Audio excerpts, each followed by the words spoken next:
देखिए, इस बीच सियासत से जुड़ी बड़ी खबर है, जहां महागठबंधन ने उम्मीदवारों की फाइनल लिस्ट जारी कर दी है। महागठबंधन के 252 उम्मीदवार चुनावी मैदान में हैं। आरजेडी ने 143 उम्मीदवारों की लिस्ट जारी की है। कांग्रेस ने कुल 61 उम्मीदवारों की घोषणा कर दी है और सीपीआई एमएल की अगर बात करें तो 20 उम्मीदवारों की लिस्ट यहां पर जारी की गई है। तो सीपीआई 9, सीपीएम 4 और वीआईपी के खाते में 15 सीटें और 15 उम्मीदवार चुनावी मैदान में। महागठबंधन में 10 ऐसी सीटें हैं जिसमें आपस में ही मुकाबला हो रहा है। तो महागठबंधन के 251 उम्मीदवार चुनावी मैदान में हैं। सीटें 243 ही हैं, लेकिन 2 सीट पर वीआईपी और आरजेडी आमने सामने हैं। 4 ऐसी सीटें हैं जहां पर कांग्रेस और सीपीआई आमने सामने हैं। फ्रेंडली फाइट की बात कही जा रही है। 4 ऐसी सीटें हैं जिस पर आरजेडी और कांग्रेस के उम्मीदवार आमने सामने होंगे। तो एक एक करके ये सीटें हम आपको बता रहे हैं जिन सीटों पर आपस में ही घटक दलों की लड़ाई है। और देखिए, वहीं वीआईपी ने अपने उम्मीदवारों की अंतिम सूची जारी की है। 15 विधानसभा सीटों पर वीआईपी ने अपने उम्मीदवार दे दिए हैं। कई सीटों पर आरजेडी और वीआईपी आमने सामने भी है। मधुबनी के बाबू बरही सीट की अगर बात करें तो यहां से बिंदु गुलाब यादव वीआईपी की उम्मीदवार हैं।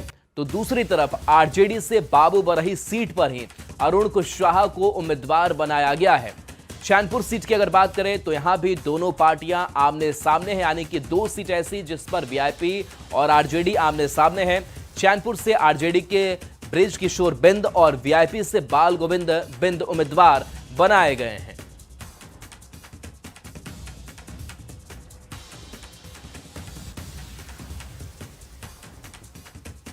और देखिए, आरजेडी ने अपने उम्मीदवारों की लिस्ट जारी की है। उम्मीदवारों की आधिकारिक लिस्ट सामने आई है।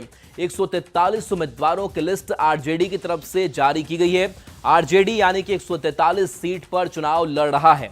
पिछली बार की अगर बात करें तो 144 सीट पर आरजेडी ने चुनाव लड़ा था और इस बार 1 सीट की अगर बात करें तो अंतर जो है वो देखने को मिल रहा है। राघोपुर से तेजस्वी यादव चुनावी मैदान में है और आरजेडी ने 24 महिला उम्मीदवारों पर दाव इस बार लगाए हैं। बिहारीगंज से रेणु कुशवाहा का नाम सामने आ रहा है, तो तेजस्वी यादव राघोपुर से ये कुछ नाम आपको भी दिखा रहे हैं। इसके साथ साथ बता दें कि इस लिस्ट में आरजेडी के 18 अल्पसंख्यक उम्मीदवारों पर भी भरोसा जताया गया। रेणु कुशवाहा बिहारीगंज से चुनावी मैदान में है, तो अब्दुस शुभान बायसी सीट से चुनावी मैदान में आरजेडी की तरफ से उतारे गए हैं।